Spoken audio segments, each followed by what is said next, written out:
ఆకాశవాణి ప్రాంతీయ వార్తలు చదువుతున్నది కనపర్తి రాణి.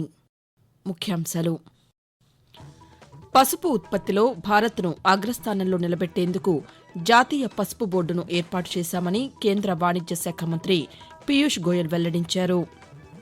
అభివృద్ది, సంక్షేమ కార్యక్రమాలను రాష్ట్రంలో కొనసాగిస్తున్నామని ఆంధ్రప్రదేశ్ ముఖ్యమంత్రి నారా చంద్రబాబు నాయుడు తెలిపారు. తెలంగాణ రాష్ట్ర హైకోర్టు తాత్కాలిక ప్రధాన న్యాయమూర్తిగా జస్టిస్ సుజయ్ పాల్ను నియమిస్తూ రాష్టపతి ద్రౌపది ముర్ము ఉత్తర్వులు జారీ చేశారు. పాడి పరిశ్రమ అభివృద్దితో పాటు రైతులను ప్రోత్సహించేందుకు మినీ గోకులం పథకం పునరుద్దరించినట్లు ఆంధ్రప్రదేశ్ జలవనరుల శాఖ మంత్రి డాక్టర్ నిమ్మల రామానాయుడు పేర్కొన్నారు. ఈరోజు కనుమ పండుగను తెలుగు ప్రజలు సంప్రదాయబద్దంగా జరుపుకుంటున్నారు. వార్తల వివరాలు: పసుపు ఉత్పత్తిలో భారత్ను అగ్రస్థానంలో నిలబెట్టేందుకు జాతీయ పసుపు బోర్డును ఏర్పాటు చేశామని కేంద్ర వాణిజ్య శాఖ మంత్రి పీయూష్ గోయల్ వెల్లడించారు. తెలంగాణలోని నిజామాబాద్లో జాతీయ పసుపు బోర్డును దృశ్య మాధ్యమం ద్వారా కేంద్ర మంత్రి నిన్న ప్రారంభించారు. అనంతరం ఆయన పాతికేయులతో మాట్లాడుతూ, हल्दी भारत में बनाई गई थी, निजामाबाद में इसका हेडक्वार्टर बनाया जा रहा है. एक तो नए प्रोडक्ट्स को ये डेवलप करेगा रिसर्च एंड डेवलपमेंट के माध्यम से, दूसरा इस हल्दी की वैल्यू एडिशन हो, इसको प्रोसेस करके अलग अलग इसके फिनिश प्रोडक्ट्स बनके इसको देश और विदेश में बेचा जाए, मार्केट किया जाए. इसकी हल्दी के जो गुण हैं, जो कैपेबिलिटीज हैं, विशेष लाभ है, इसको कैसे देश और दुनिया में जागरूकता बढ़ाई जाए, अवेयरनेस बढ़ाई जाए, इसके प्रति भी ये बोर्ड काम करेगा. కాగా జాతీయ పసుపు బోర్డు పసుపు ఉత్పత్తిలో నూతన ఆవిష్కరణలకు నాంది పలుకుతుందని ఆశిస్తున్నానని ప్రధానమంత్రి నరేంద్ర మోదీ అన్నారు. ప్రపంచవ్యాప్తంగా ఈ బోర్డు పసుపు ఉత్పత్తిని పెంపొందిస్తుందని సామాజిక మాధ్యమం ఎక్స్ వేదికగా ఆయన పేర్కొన్నారు. కష్టపడి పనిచేస్తున్న పసుపు రైతులకు ఇది ప్రయోజనకరంగా ఉంటుందని, వినియోగదారులకు కూడా దీనివల్ల ప్రయోజనం చేకూరుతుందని నరేంద్ర మోదీ పేర్కొన్నారు. ఆంధ్రప్రదేశ్లో అభివృద్ది, సంక్షేమ కార్యక్రమాలను కొనసాగిస్తున్నామని ముఖ్యమంత్రి నారా చంద్రబాబు నాయుడు తెలిపారు. తిరుపతి జిల్లాలోని నారావారిపల్లెలో నిన్న జరిగిన పాతికేయుల సమావేశంలో ఆయన మాట్లాడుతూ, దేశంలో ఏ రాష్ట్రంలో లేని విధంగా అభివృద్ది, సంక్షేమ కార్యక్రమాలను అమలు చేస్తున్నామని, 6,700 కోట్ల రూపాయలను సంక్రాంతి సందర్భంగా విడుదల చేశామని అన్నారు. రాష్ట్రంలో మారుమూల ప్రాంతాలకు రహదారులు వేస్తున్నామని ఆయన పేర్కొన్నారు. ప్రజలు ఇకపై కలెక్టర్ కార్యాలయాలకు వెళ్లవలసిన అవసరం లేకుండా దాదాపు 150 సేవలకు ఆన్లైన్ సదుపాయం కల్పించనున్నట్లు ముఖ్యమంత్రి తెలియజేస్తూ, వ్యవసాయం పైన ఆధారపడిన ప్రతి ఒక్కరు కూడా ఆనందంగా ఉండే పరిస్థితి. అందుకే ఈ పండుగ మనం జరుపుకుంటా ఉంటాం. ఈ రోజు మొత్తం ఎక్కడున్నా కూడా ఒక సాధారణమైన రైతు బిడ్డ ఈరోజు ప్రపంచం మొత్తం ఒక అసాధారణమైన వ్యక్తిగా, శక్తిగా తయారయ్యారు. అది ఒక చిన్న ఇనిషియేటివ్. దాంతో ఈరోజు బ్రహ్మాండంగా ముందుకు పోయారు. అలాంటివి జరిగాయి. అందుకే ఈరోజు మళ్ళీ విజన్ 2047 తయారు చేసి ప్రతి ఒక్క ఇంటికి నేను ఒకటి ఆలోచిస్తున్నా. ఆదాయం పెరగాలి, తలసరి ఆదాయం, ఆరోగ్యం పెరగాలి, ఆనందంగా ఉండాలి. దీనికోసమే ఈరోజు నేను పనిచేస్తున్నాను. తెలంగాణ రాష్ట్ర హైకోర్టు తాత్కాలిక ప్రధాన న్యాయమూర్తిగా జస్టిస్ సుజయ్ పాల్ను నియమిస్తూ రాష్టపతి ద్రౌపది ముర్ము గత రాత్రి ఉత్తర్వులు జారీ చేశారు. ప్రస్తుతం ఆయన హైకోర్టు సీనియర్ న్యాయమూర్తిగా వ్యవహరిస్తున్నారు. ప్రస్తుత ప్రధాన న్యాయమూర్తి జస్టిస్ అలోక్ అరాదే బాంబే హైకోర్టు ప్రధాన న్యాయమూర్తిగా బదిలీ అయ్యారు. పాడి పరిశ్రమ అభివృద్దితో పాటు రైతులను ప్రోత్సహించేందుకు మినీ గోకులం పథకం పునరుద్దరించినట్లు ఆంధ్రప్రదేశ్ జలవనరుల శాఖ మంత్రి డాక్టర్ నిమ్మల రామానాయుడు చెప్పారు. పశ్చిమ గోదావరి జిల్లా పాలకొల్లు మండలం ఆగర్రులో 75 లక్షల రూపాయలతో నిర్మించిన రహదారులు, గోకులం షెడ్డును మంత్రి నిన్న ప్రారంభించారు. రాష్ట్రంలో ఆర్థిక ఇబ్బందులు ఉన్నప్పటికీ ప్రభుత్వ బకాయిలను విడుదల చేస్తున్నట్లు ఆయన తెలిపారు.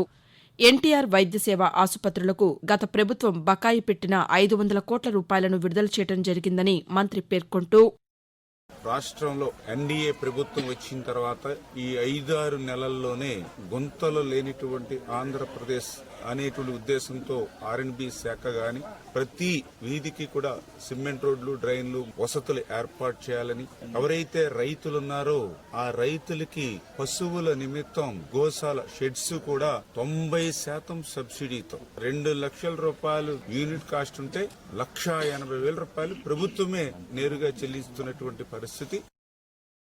ఆకాశవాణి ప్రాంతీయ వార్తలు వింటున్నారు.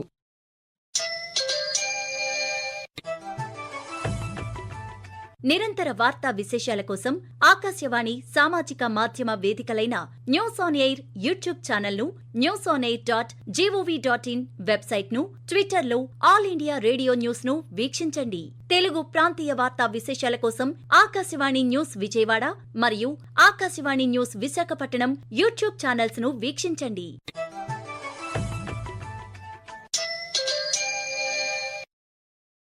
సంక్రాంతి పండుగలో భాగంగా ఆంధ్రప్రదేశ్, తెలంగాణ రాష్ట్రాల ప్రజలు ఈరోజు కనుమ పండుగను ఆనందోత్సాహాలతో జరుపుకుంటున్నారు. జీవన స్రవంతిలో ప్రకృతి, పశువులు మనకు అందిస్తున్న సహాయానికి కృతజ్ఞతలు తెలియచేయటమే కనుమ పండుగ నిర్వహణలోని ముఖ్య ఉద్దేశం.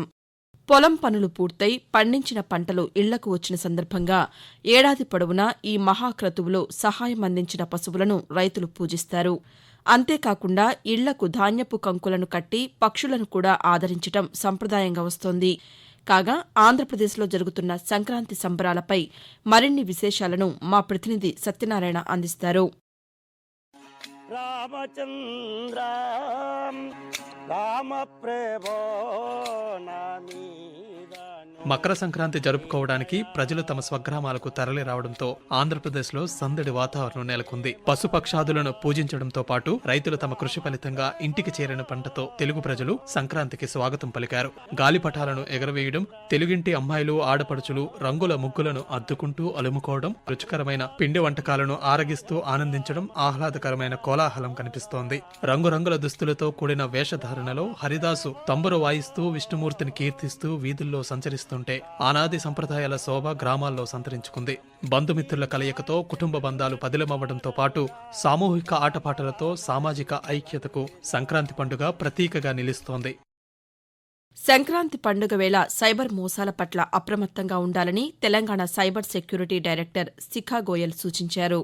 సైబర్ నేరగాళ్లు పండుగ డిస్కౌంట్లు, నకిలీ వెబ్సైట్ల ద్వారా భారీ తగ్గింపు ధరలు చూపించి మోసం చేస్తారని తెలిపారు. గిఫ్ట్ కార్డు మోసాలు, చెల్లింపుల కోసం నకిలీ యాప్లు, క్యూఆర్ కోడ్లు ఉపయోగిస్తారని అన్నారు. ముఖ్యంగా సోషల్ మీడియా, వాట్సాప్ మోసాలు పెరుగుతున్నాయని అప్రమత్తంగా ఉండాలని అన్నారు. ప్రయాణ టికెట్లు, గిఫ్టులు వంటివి అధికారిక వెబ్సైట్ల ద్వారా మాత్రమే బుక్ చేసుకోవాలని అన్నారు. సైబర్ క్రైమ్ బాధితులు వెంటనే 1930 నెంబర్కి కాల్ చేయాలని లేదా cybercrime.gov.inలో రిపోర్టు చేయాలని శిఖా గోయల్ వెల్లడించారు. ప్రధానమంత్రి నరేంద్ర మోదీ తన మనసులోని భావాలను ఆకాశవాణి ద్వారా దేశ ప్రజలతో పంచుకునే మన్ కీ బాత్ మనసులోని మాట కార్యక్రమం 118వ సంచిక ఈ నెల 19వ తేదీ ఆదివారం ప్రసారమవుతుంది.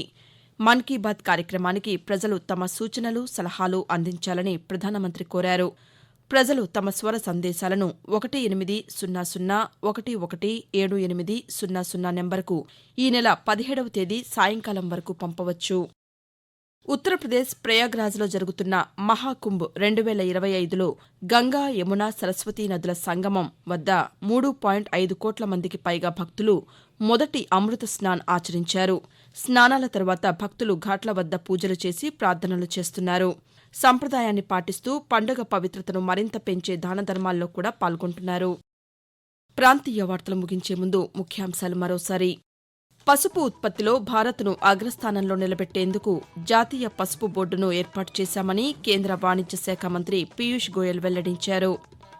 అభివృద్ది, సంక్షేమ కార్యక్రమాలను రాష్ట్రంలో కొనసాగిస్తున్నామని ఆంధ్రప్రదేశ్ ముఖ్యమంత్రి నారా చంద్రబాబు నాయుడు తెలిపారు.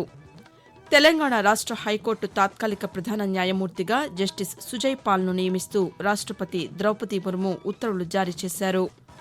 పాడి పరిశ్రమ అభివృద్దితో పాటు రైతులను ప్రోత్సహించేందుకు మినీ గోకులం పథకం పునరుద్దరించినట్లు ఆంధ్రప్రదేశ్ జలవనరుల శాఖ మంత్రి డాక్టర్ నిమ్మల రామానాయుడు పేర్కొన్నారు. ఆకాశవాణి ప్రాంతీయ వార్తలు ఇంతటితో సమాప్తం. తిరిగి మధ్యాహ్నం 1:20 ప్రాంతీయ వార్తలు వింటారు.